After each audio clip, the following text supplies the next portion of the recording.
Welcome back to Mystery Files, and I hope you are enjoying Hell Month. And today, I have an extra special one for you.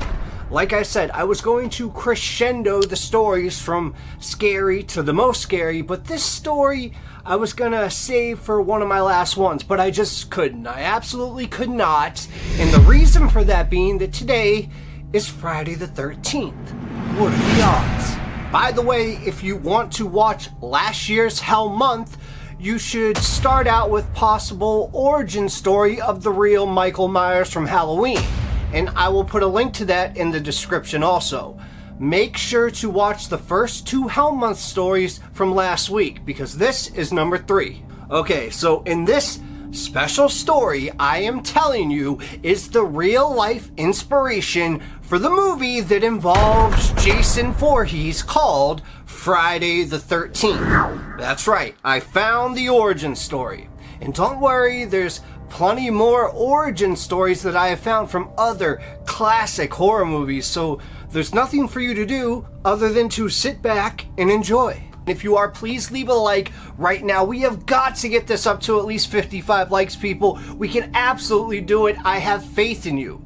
And if you haven't already, make sure to hit that subscribe button and make sure to find the hidden clue and put what it is with the timestamp in the comments. And that's all. So without any further ado, as of now, it's time to slip into a mind that's not our own. Let's go. And please excuse me if I absolutely butcher these names.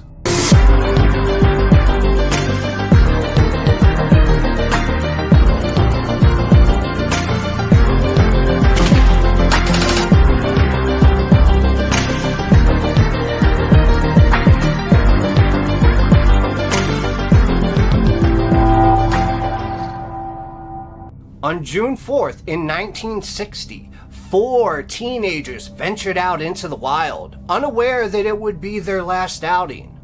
Melly Bjorklund and Anja Tulika Maki of Espoo, Finland, both 15 years old, thought they were safe in the presence of their boyfriends, Seppo Antero Boisman and Nils Wilman Gustafsson, who were 18 years old. The teens had chosen a popular spot on Bodemanjavari shore, better known as Lake Bodom. The teenagers set out on a sweetheart's getaway with the intent of roughing it in a single tent perched on the banks of a serene lake.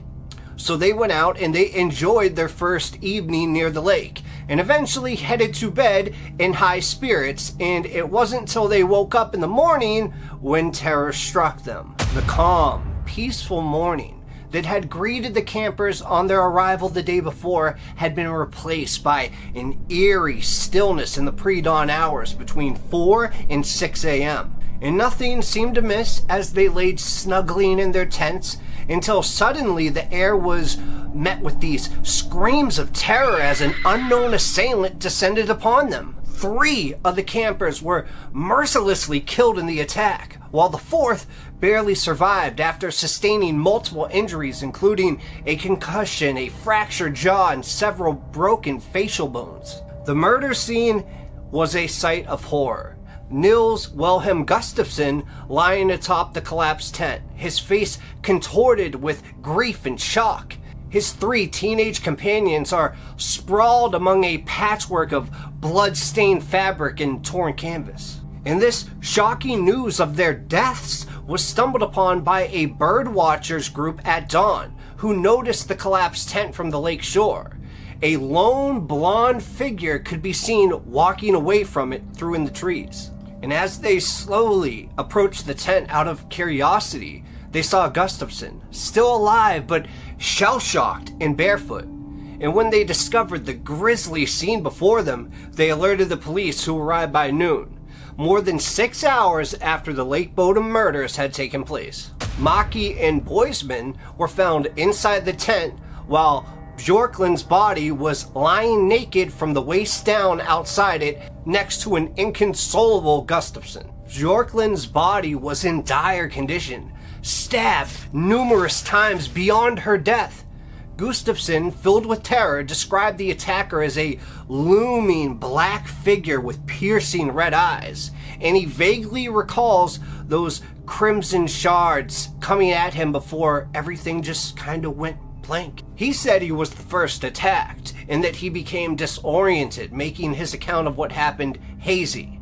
The assailant apparently thought Gustafson was dead before advancing on to the other victims. And upon arriving at the tent, it became immediately apparent that something had gone terribly wrong. The intruder had not entered the tent and viciously stabbed the teenagers from within, but rather appeared to have blindly attacked them from the outside. And the medical examiner's report revealed a shocking detail. In addition to stab wounds from a knife, the victims had also been beaten with some unknown object. The investigation further uncovered that items such as the keys to the teenagers' motorcycles were missing from the scene, though the motorcycles themselves had been untouched. And upon further examination of the crime scene, it was discovered that Gustafson's shoes were no longer present, but they were actually later found to be discarded alongside parts of his clothing roughly half a mile away from the tent. But the police's incompetence was evident. They neglected to take official recordings of their findings, and they failed to cordon off the area, allowing curious onlookers and careless campers to contaminate the murder scene. Then, in an attempt to rectify their mistake, the police frantically called on a team of soldiers to search the area for missing items, but it was too late. By then, much of the evidence had already been trampled and destroyed beyond repair, leaving many questions unanswered. With desperation, the police searched for a suspect in the Bodom murders, a heinous crime that they did not think was solvable. Yet, they identified several likely perpetrators. The first being Carl Valdemar Gilstrom, known as locals as Kiosk Man, because he owned and operated a nearby kiosk near Lake Bodom, popular with campers. Witnesses had seen him cut down tents and throw rocks at unsuspecting hikers, and an ominous display of hostility over the years. But it was his multiple confessions and fits of rage that revealed knowledge of the crime, both when he was drunk and sober. But for some odd reason, police never took his claims seriously. The other main suspect in the investigation was Hans Ostman, a former Nazi and alleged ex-KGB agent. It turned out that Ostman lived close to the lake and showed up at the hospital in Helsinki on June 6th, the day after the murders, with garments that were covered in red blemishes and his nails pristinely caked in dirt. And the doctors who tended to him on that day made it known to the police that the stains on his clothing were indeed blood. But for some reason, the police never tested this theory any further. I mean, the authorities really declined to pursue him as a suspect since he had an alibi for the night of the murders. Dr. Jorma Palo, one of these doctors, wrote various books suggesting Ostman to be the killer. And a former detective alleged that Ostman also was linked to the murder of Klikki Sari in 1953, another unsolved case in Finland. Supposedly, political connections kept him from being arrested. Now, I know this is a big jump, but 40 years after the Bodom Lake incident, Nils Wilhelm Gustafsson, the sole survivor, was arrested due to fresh evidence apparently implicating him as the violent perpetrator. Yep, bloodstain analysis and DNA testing backed up these claims, it seemed. Moreover, an unexpected witness showed up to verify Gustafsson's guilt. And in August 2005, he went on trial on 3 counts of homicide. Prosecutors sought a life sentence against him, insisting that he had erupted in a jealous rage and brutally murdered his girlfriend, Malia Bjorklund. With bloodlust in his heart, he then viciously attacked the other 2 teens to eliminate witnesses and cover up his heinous crime. And the police, they insisted that they suspected Gustafsson all along, claiming that there was evidence to support their chilling claims. Evidence brought forth during that trial revealed a horrific fight had ensued between Gustafsson and Boisman, which culminated in an unspeakable triple homicide. And the prosecutors declared that Gustafson was so drunk that he had been exiled from the tent. And then, when Boisman made an attempt to talk to him, a bitter battle ensued between the two, which resulted in Gustafson sustaining severe injuries, which was his fractured jaw and broken facial bones. And that's when the court theorized that, consumed with anger after this violent altercation, Gustafson returned to his tent and let out an animalistic roar of rage as he savagely killed his girlfriend and the other two friends. Then, with frenzied hatred, intentionally injured himself and masterminded an elaborate cover-up. In the story that the young birdwatchers gave, claiming to have seen a man leaving the site where the murders happened, somehow supported the prosecution's argument. But Gustafson's lawyer, however, disregarded this account and asserted that if Boisman and Gustafson had a real altercation, Gustafson would have been too hurt to commit such a barbaric crime. Not to mention, make the journey back and forth to hide his shoes more than half a mile away. So 2 months later, Gustafson was found innocent on all charges and was even granted compensation from the government for the stress endured during his trial and the jail time that he served. This is when me, Mystery Files, arrived over 60 years ago and went straight to Lake Bowden Police Department and said, "What have you guys been up to? First you trample on the crime scene, then you take 2 different suspects, not serious, even though one of them had blood on them and the other one confessed." And I asked them, how dare they call themselves law enforcement? And they drew their weapon on me and said, "Who are you?" I said, "I am indeed Mystery Files, I just told you. You may shoot a bullet at me, but like Neo, I will stop it. And if you don't even know who Neo is yet, you might, if you make it another 40 years in life, you'll understand what I'm saying." But then, after that joke, I told them I come in peace. And I was just letting them know how incompetent they were at their jobs. And that now, we might never know who did it. And they said, "Well, this is a tough job. And we tried to do it right." And I said, "I already listed the reasons you did it wrong." I told them they can embarrassingly watch this story 63 years from now on my YouTube channel. And if they enjoy their embarrassment, they should definitely subscribe, just like you at home right now. So after I vented, I finally said, "I digress." And I hopped in my teleporting machine and landed back in my studio. Now, Gillstrom wasn't completely disregarded as a suspect due to his known violent tendencies. He had previously confessed, though later denied, to murdering his neighbor in a drunken rage. Being the local who held a grudge against children and campers, Gillstrom was a major suspect. And people reported seeing him walking home early on the morning of the murders. But no one wanted to ask him any questions, knowing his erratic behavior. They also mysteriously saw him pouring concrete down a well, which was a very unusual activity. But investigators decided not to pursue this lead as well. I mean, why would they when it could actually lead to an answer in something? Unbelievable. Now, theories that Gillstrom had been involved with the murders of the 3 teenagers at Lake Bowden swirled around him like a dark cloud, and he was compelled to confess his involvement time and time again. And he said he was in constant fear of being arrested and sentenced to life in prison for what he may have done. And in desperation, Gillstrom pleaded to his friend for help.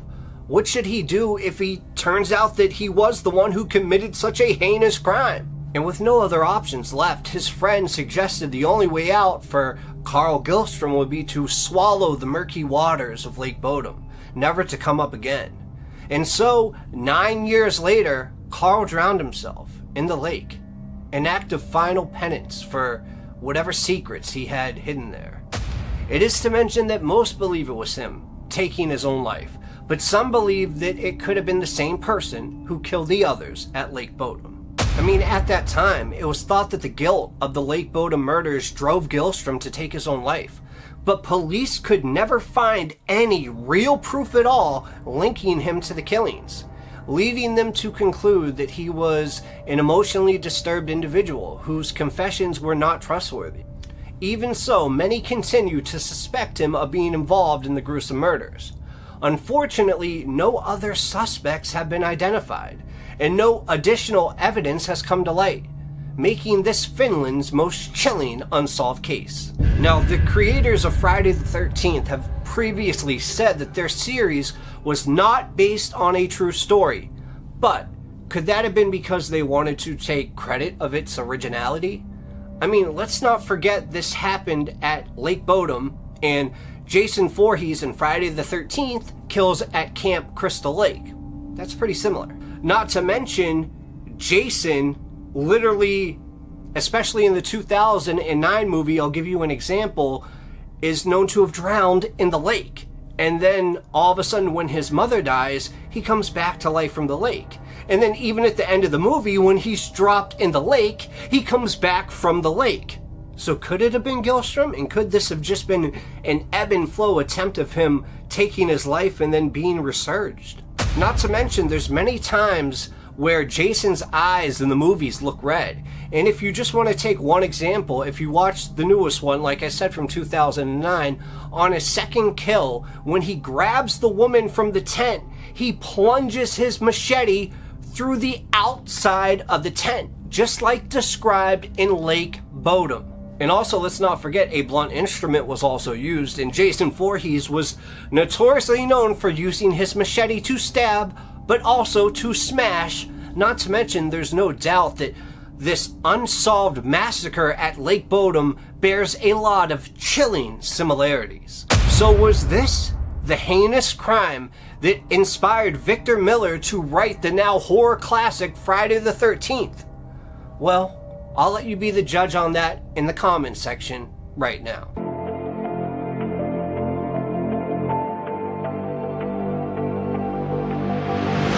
Reminds me, if you haven't seen the video from Wednesday, go check it out right now or after this. Now, I love stories that have to do with horror stories origins, like Mike Myers or like Jason that we just done. This one follows that theme, and so does the one on Halloween Tuesday. So make sure to share this around to all your friends, family, and social medias, and let's get this up to at least 61 or 60 likes. That would suffice. Now, without any further ado, as of now, it's time to slip into a mind, a crazy mind, that's not our own. Let's go. On the evening of Friday, February 22nd, 1946, James and Robert Hollis picked up their dates in their dad's Plymouth, which was an older car, and drove to downtown Texarkana Strand Theater to watch a horror movie.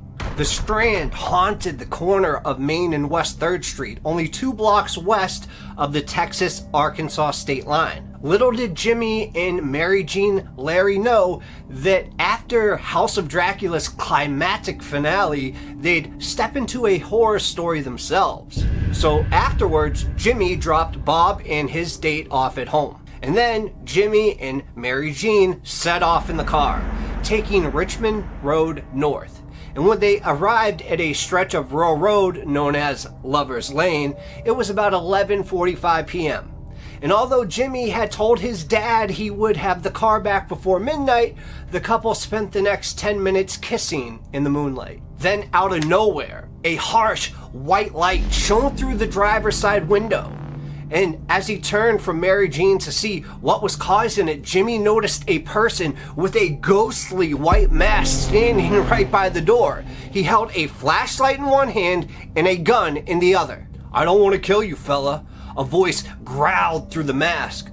"So what do you say?" The gunman ordered Jimmy and Mary Jean out of the Plymouth through the driver's side door, and they stood shivering in the cool night air as he silently looked them over. "Take off your damn breeches," he barked suddenly at Jimmy. And instinctively, Jimmy did not want to, but he removed his pants reluctantly when Mary Jean begged him to comply. And then a vicious pistol whipping sent him flailing to the ground, fracturing his skull. The sound of the blows was so jarring that Mary Jean thought that he'd been shot. And the hooded man now turned his attention to the 19-year-old woman. Terrified, she rifled through Jimmy's pants pockets to get his wallet. And when Mary Jean showed the assailant that there was no cash, he became furious and called her a liar, instructing her to retrieve her purse. But there was no purse. So Mary Jean felt something heavy strike her head, dropping her down to the dirt road. And as she started to rise, she thought she heard the masked man's voice ordering her to run. Dazed and confused, she stumbled toward the ditch, but the voice directed her toward Richmond Road. And as she fled, she could hear the attacker angrily kicking Jimmy's semi-conscious body over and over again. Staggering along the dirt road, she came upon an old model car parked facing the Plymouth. Desperate for help, she stopped to just peer inside, but it was empty. And the frightened teen had only just resumed running when all of a sudden the hooded figure intercepted her out of nowhere, and he asked her why she was running. Mary Jean, confused, replied, "Because I thought you told me to." And then he slammed the weapon against her once more, sending her out sprawling. Then, climbing on top of her, he pinned her to the ground. She felt her mind instinctively go numb as her assailant sexually assaulted her. She had no idea how much time had passed. But when he was done, the masked man returned to Jimmy Hollis' beaten body. Battered and bleeding, Mary Jean ran. And she ran then half a mile down the road until she spotted a farmhouse and began frantically just banging on the door. And as she waited outside for a reply, a car cruised by toward Richmond Road. She shouted out for help, but to no avail. Having had no luck with the front door, Mary Jean circled around to the back, where her constant hammering finally woke the residents. Seeing this bloodied young woman trembling in the porch light, they offered her shelter and telephoned the sheriff's office. By this time, Jimmy Hollis had regained consciousness and managed to limp to Richmond Road. He didn't have to wait long either before a passing motorist slowed down to attend to him. When the motorist learned of his situation, he sped off without him immediately just to notify the authorities. And Sheriff Walt Presley of Bowie County wasted no time getting to the scene. He attempted to interview both Mary and Jimmy, but Jimmy kept slipping in and out of unconsciousness. Sheriff Presley made it his priority to get the victims of the attack to Texarkana Hospital. Jimmy was in critical condition, having suffered from multiple skull fractures which needed medical attention, and Mary Jean had a lacerated scalp that required stitches. Presley then turned his attention back to the crime scene, where investigators found the Plymouth car, Jimmy's pants, and the bloodied section of road where he had been viciously beaten. No other cars were present at the spot, and eventually Presley managed to speak with James and Mary when they awoke. Sheriff Presley hypothesized that the offender had fled north to Richmond Road. Both victims described a 6-foot-tall masked man, and Jimmy thought he was white, and Mary Jean said that he was black, yet Sheriff Presley never commented publicly on the description. Hollis survived with medical treatment and nightmares, while Mary Jean moved away to Oklahoma and never returned. Then, on a rainy March morning in Texarkana, a driver approached an Oldsmobile near Richmond Road to help the stranded occupants. He looked through the glass to find 2 corpses, and they were caked in blood. So Sheriff Presley and Jackson Neely Runnels, who was the chief of police, arrived soon after. They identified the bodies of Richard Griffin, 29, and 17-year-old Polly Ann Moore in the rear of the vehicle. Moore was lying prone on a blanket covering the back seat with a gunshot wound to the back of her head. Beside her, her purse was open and empty.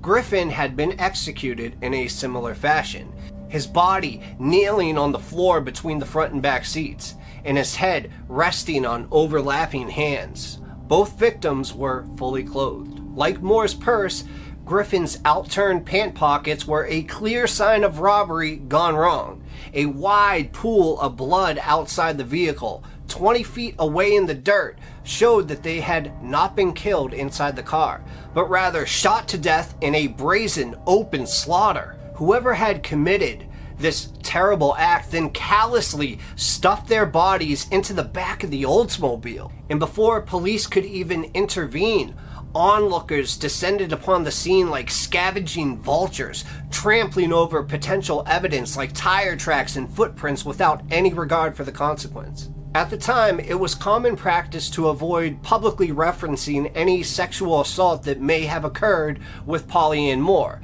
but memos circulated among the Texas Rangers confirmed that she had indeed been sexually assaulted as well. And before daybreak on April 14th, the mass killer made another kill. But G.H. Weaver and his family didn't know that when they drove past the body of a young man lying motionless on the north shoulder of North Park Road towards Prescott, until sunrise actually revealed what had happened. Investigating officers deduced that he had been shot in the right hand, and then in the left side of the face, and finally twice more, in the back of his left shoulder and head. Nearby, Sheriff Presley stumbled on an address book, which he pocketed without telling anyone. 16-year-old James Paul Martin had gone to Texarkana on Friday and asked 15-year-old friend Betty Jo Booker, a saxophonist in the Rhythmaires Jazz Ensemble, for a date later that evening. And she reluctantly agreed, and they left a VFW dance at 1:30 to 2 a.m. But when James's bullet-ridden body was found lying on North Park Road, police and volunteers frantically searched for Betty Jo. James Martin's car was missing, so his friends concluded that if they found one, they'd find the other. Betty Jo Booker's body was discovered behind a tree on Morris Lane around noon. She was shot in the left side of her face and her heart. Surprisingly, she was 2 miles away from Martin's body. And that's when Mystery Files came in and said, "Are you guys having fun yet? Has Hell Month not entertained you? Well, if it has at all given you the slimmest glimpse of a smile or grin, please feel free to hit the like button and subscribe right now. Not to mention to share it to all of your friends. Also, do you guys know what movie I'm referencing yet? If you do, let me know in the comments right now. I think you'll have a pretty good idea." So, Tom Moore heard a gunshot at 5:30 a.m. James Martin's car was found 400 yards from Spring Lake Park, key in the ignition and 1.5 miles away from his crime scene. Bullet evidence nearby suggested a .32 caliber pistol used on March 24th. This was later matched to the double murder. The weapon in both cases was strongly suspected to be a .32 Colt semi-automatic handgun. Furthermore, a latent fingerprint recovered from the steering wheel was processed at the FBI Dallas lab and found to belong to neither of the victims, nor the owner of the vehicle, which was James's father. So could that have been the killer? Unfortunately, though, it was of insufficient quality to be compared to the samples on the FBI fingerprint file. Now, while it could potentially be matched to a specific suspect, it could not be cross-referenced against prints of known offenders. Like Polly Ann Moore, the same FBI office determined Betty Jo Booker had been sexually assaulted. And just another strange thing about this particular story, strangely, her saxophone was missing. But then it was located several months later in a brush around 140 yards from where her body had been found. Okay, so in Texarkana, a town full of hardened individuals, the first double homicide barely stirred any emotion. However, as it became obvious that the same killer was behind the Martin Booker tragedy, fear ran rampant throughout the community. The stores were not able to provide enough guns, ammo, and security systems to meet the high demand. People started calling their friends before paying them a visit in order to avoid being shot by an overly cautious person. So to say this town was on edge is an understatement. On April 16th, the Texarkana Daily News ran a front page story on the murders. Phantom killer eludes officers as investigations of slayings pressed, giving rise to the moniker by which the murderer is still known to this day, which is the Phantom Killer. So you could say this town dreaded sundown. Even with the summer heat wave, the homes of many Texarkanans remain barricaded, like a town suddenly besieged by a malevolent force in an old Western movie. Texarkana desperately needed a solution, and it seemed to arrive in the form of Manuel Trazazas, Lone Wolf Gonzalez, a Mexican Civil War veteran turned Texas Ranger specializing in forensic ballistics and graphology, and wielding pearl-handed pistols. Surrounded by excited journalists and camera flashes, Gonzalez promised to stay in Texarkana until the Phantom was caught. However, instead of tracking the criminal, he quickly gained notoriety for courting publicity more than anything else. And he gambled with a risky yet smart tactic of placing young couples at typical makeout points while armed law enforcement officers would be nearby hiding in the brush. But unfortunately, nothing came out of it. Maybe that's because the person who did this was on the police force and knew it was coming. But that's just one theory. Then in August, Gonzalez sent out a conveniently confidential memo taking himself and his company of Texas Rangers away from Texarkana, as there hadn't been any attack similar to that of the Phantoms in 3 months. The last had occurred at 8:30 p.m. on the night of Friday, May 3rd, at a rural property 10 miles northeast of Texarkana. Housewife Katie Stark had gone to bed early and was lying in her evening clothes. The farmhouse interior darkened by the moonless light. And in the living room, her husband Virgil was resting his sore back while thumbing through the Texarkana Gazette and listening to the radio. Suddenly, a strange noise came from the outside. Katie asked her husband to turn down the radio, but was answered by shattering glass. Thinking Virgil had dropped something, she hopped out of bed and hurried into the living room. Virgil stood up from his armchair, a look of shock and fear on his face before falling back into his seat, leaking blood. He had been shot right through the window. Horrified, Katie ran to the phone, fastened to the kitchen wall, lifted the receiver, cranked the handle twice, and she felt something strike the left side of her face. In the kitchen floor was a scene of utter chaos, spattered with traces of blood and teeth. In the midst of this frenzy, she managed to pluck out a single gold-filled tooth before fleeing. Katie blazed through the master bedroom and then down the hallway into another bedroom, sprinting then towards the living room until she burst out onto the front porch. Dashing across Highway 67, she pounded desperately on her neighbor A.V. Prater's door with one hand while clutched tightly in the other was her golden tooth. Upon seeing her injured state, Prater raised his rifle and fired a warning shot off into the night sky. Elmer Taylor whisked her away in his sedan. Katie slumped in the passenger seat, struggling to keep consciousness as blood flowed freely from her wounds. With a screech of tires, they drove her off to the Michael Meager Memorial Hospital. And upon arriving at the hospital, it was determined she had been shot in the face.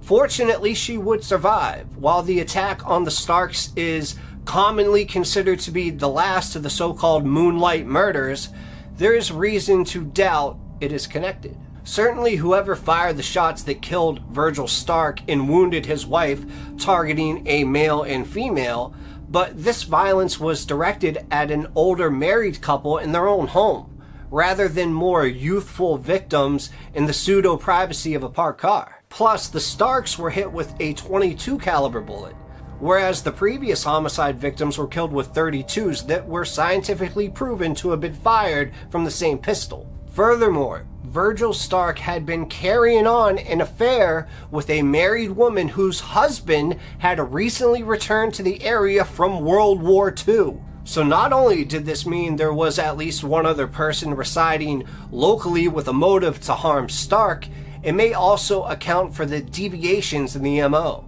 It had been 3 days since the Stark attack when a severely injured body of a homeless man, Earl McSpadden, was located on railroad tracks about 15 miles north of Texarkana in Little River County. The corpse had been mutilated further by a train which had passed over him at 5:30 in the morning. Dr. Frank Engler, who inspected it, noticed that Mr. McSpadden's hands had defensive wounds, indicating he had struggled with an assailant that was armed with a knife.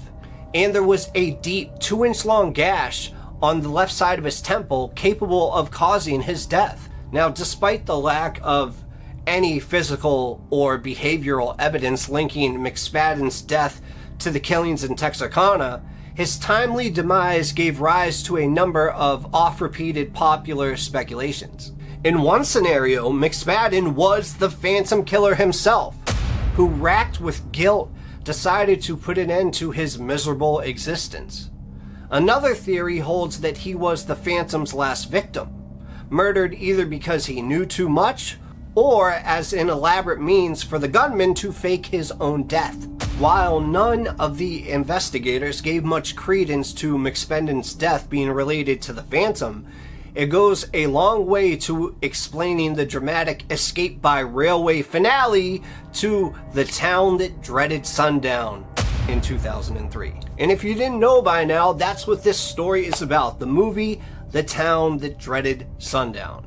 And the citizens of Texarkana gather every Halloween season, probably right now, in Spring Lake Park to watch The Town That Dreaded Sundown. And while it is not impossible that the Phantom Killer is among them, even if he was as young as 18 in 1946, he would be more than 90 years old today, but it's possible that he's still there with them.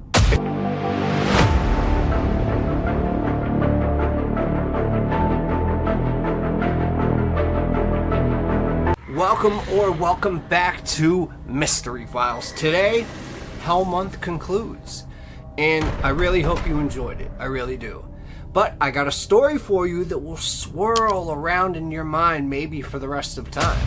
Some questions you may have always wanted to know will be answered. Or maybe some questions you never thought of you needed to know will be answered. Either way, if you are a horror fan, especially of horror movies around this time, you are going to love this story. So stick around and please get this up to 60 likes so that I know that y'all enjoy these stories.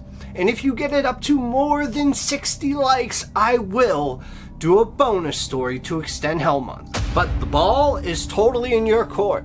You can watch this and share it to family members, friends, and on your social medias, whether it's Instagram, Facebook, Reddit, etc.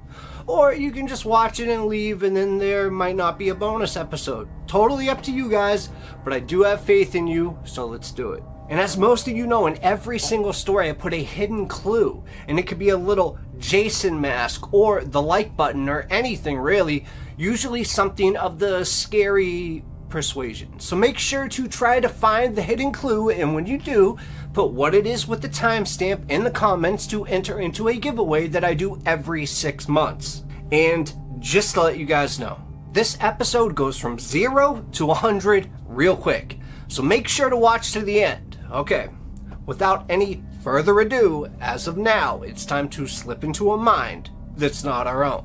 Let's go.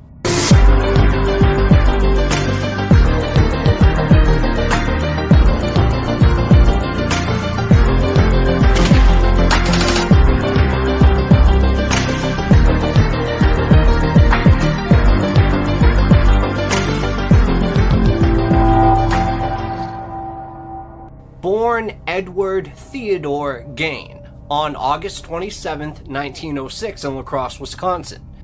Ed became of age under the influence of his religious and domineering mother, Augusta. She raised Ed and his brother Henry to believe that the world was full of evil and that women were vessels of sin, and that drinking and immortality were the instruments of the devil. So, frantic to protect her family from the evil which she believed lurked around every corner, Augusta insisted that they move from La Crosse, which she called a sinkhole of filth, and she thought they'd move to Plainfield instead. But once they got there, even there, Augusta had the family settle outside of the town since she believed that living in town would corrupt her 2 young sons. As a result, Ed Gain only ever left his family's isolated farmhouse to go to school, but he failed to establish any meaningful connections with his classmates, who remembered him as socially awkward and prone to odd and unexplained fits of laughter and anger. What's more, Ed's lazy eye and speech impediment made him an easy victim to the bullies. So he would get tossed into lockers, barely being able to breathe inside. But despite all this, Ed loved his mother almost to the point of obsession. His father was just a timid alcoholic who died in 1940, and he cast a much smaller shadow over his life. But when it came to his mother, Augusta, he absorbed her lessons about the world and seemed to embrace her worldview.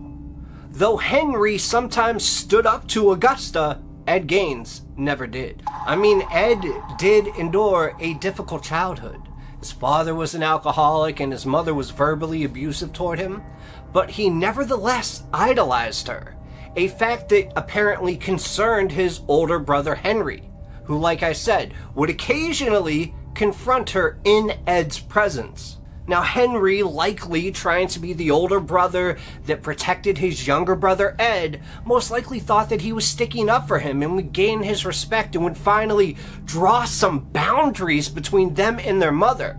But standing up for her could possibly have been his downfall. Because in 1944, while World War II was scorching on the other side of the earth, Ed and Henry set out to clear some vegetation in their fields by burning it away. Harmless enough, right? But fate would have it that something else that night happened, and only one of the brothers would live through it. You see, as they were working, a fire suddenly got out of control. And when firefighters arrived to the scene and put out the blaze, Ed told them that Henry had vanished, almost as if in the distance he went hazy into a mirage and then fully disappeared. Although Ed reported his brother missing to the police, he was able to lead them directly to the burned body when they arrived. And Henry was face down in the marsh, dead from asphyxiation. Despite bruises discovered on the victim's head, the death was ruled an accident. So it's perhaps not a surprise that Ed Gaines' first victim was likely his older brother, Henry. I mean, at the time it seemed like a tragic accident, but accidental or not, Henry's death meant that Ed Gaines and his mother Augusta had the farmhouse to themselves, where they lived there in isolation for about a year, until Augusta's death in 1945. You could call this the catalyst to what made him a monster, because then Ed Gaines began his decade-long descent into darkness and depravity. Losing his mother was too much. And it wasn't just love. It was more of an infatuation, such that the world might have never seen before. And following Augusta's death, Ed Gaines transformed the house into something of a shrine of her memory. He boarded up rooms that she used, keeping them all in pristine condition, and he moved into a small bedroom outside the kitchen. Meanwhile, the rest of the house was a total mess.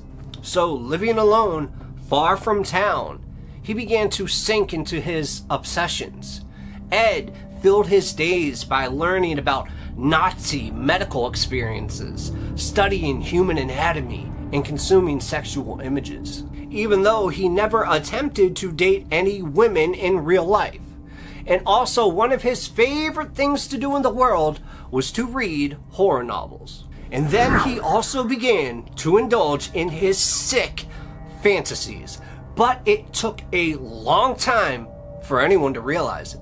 Yes, for a full decade, no one thought much about the Gaines farmhouse outside of town. But everything changed in November 1957 when a local hardware store owner named Bernice Warden just vanished, leaving nothing behind but a community on edge and a bunch of blood stains near the counter. And then we have Frank Warden, who told investigators that on the evening before his mother's disappearance, Gaines had been there in the store and was to have returned the next morning for a gallon of antifreeze.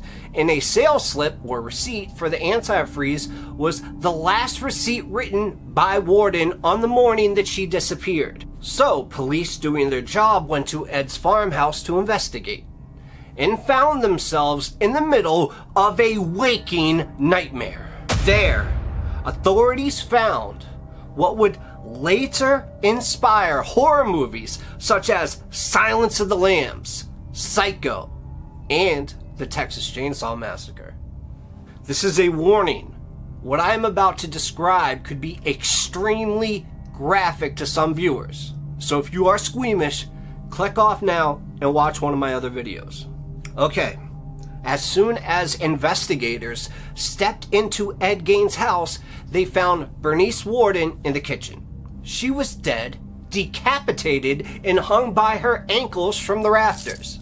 But then there were countless bones, both whole and fragmented, skulls impaled on his bedposts, and bowls and kitchen utensils made from skulls. Worse than the bones, however, were the household items that Ed had made out of human skin. Authorities found the chairs upholstered in human skin, a wastebasket made of skin, leggings made from human leg skin, and masks made from faces. Now you might see where Texas Chainsaw Massacre comes into play. But he also made other stuff like a belt made of nipples, a pair of lips being used as window shade drawstring, a corset made of a female torso, and of course a lampshade made from a human face. I dropped a short a couple months back called The Hyena of Auschwitz, where she made a skin lamp, but she ain't got nothing on Ed Gein's. Because along with the skin items, police found various dismembered body parts, including fingernails, 4 noses, and the genitals of 9 different women. They also found the remains of Mary Hogan, a tavern keeper who had gone missing in 1954. And Ed readily admitted that he'd collected most of the remains from 3 local graveyards, which he'd started to visit 2 years after his mother's death. He told police he'd gone to the graveyards in a daze, looking for bodies that he thought resembled his mother. But Ed also explained why. He told authorities that he wanted to create a woman suit so that he could become his mother and crawl into her skin. So following the police visit to Ed Gein's house, he was dubbed the Butcher of Plainfield, and he was now arrested. He was found not guilty by reason of insanity in 1957 and sent to the Central State Hospital for the Criminally Insane, where he was diagnosed with schizophrenia. Then his farmhouse mysteriously burned to the ground. So like I said, he was not guilty in 1957. But then in 1960, 3 years later, the movie Psycho, which was about Norman Bates, was directed by Alfred Hitchcock and based on also Robert Bloch's powerful 1959 book when it was released. Now, are you starting to see a connection with Norman Bates yet? I hope so. It took a whole decade, yes, 10 years before Ed was deemed fit to stand trial and was convicted of the murder of Bernice Worden. But just of Bernice Worden. He was never tried for Mary Hogan's murder because the state allegedly saw it as a waste of money. Ed was insane, they reasoned. He would spend the rest of his life in hospitals either way, they say. But that raises a chilling question. How many people did Ed Gein really kill? Until his death in 1984 at the age of 77, he only ever admitted to murdering Worden and Hogan, both of them who looked extremely like his mother. The other bodies, and police found as many as 40 in his home. He claimed that, he just picked and robbed from graves. Was he telling the truth, or did he kill them?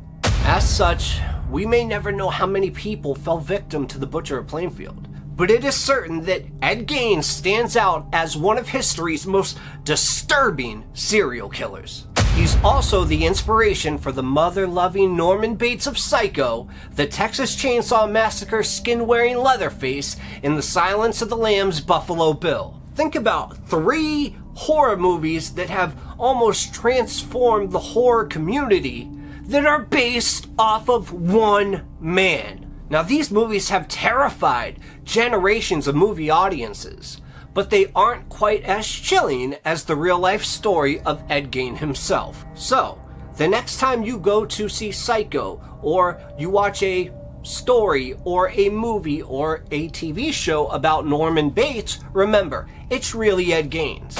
And the next time you see a Texas Chainsaw wielding maniac with a face cut off of somebody else and put it on his own face, remember, that was inspired by Ed Gaines. Now, I hope I delivered something special for you today, and happy Halloween if I have not said it yet. And if you do, make sure to click the like button. I would love you all, but I love you all anyway. And I hope you guys are pumped for the continuation of Hell Month. That is, if you get it up to 60 likes. That's all I have for you today, but some good news is on the horizon. Cheers.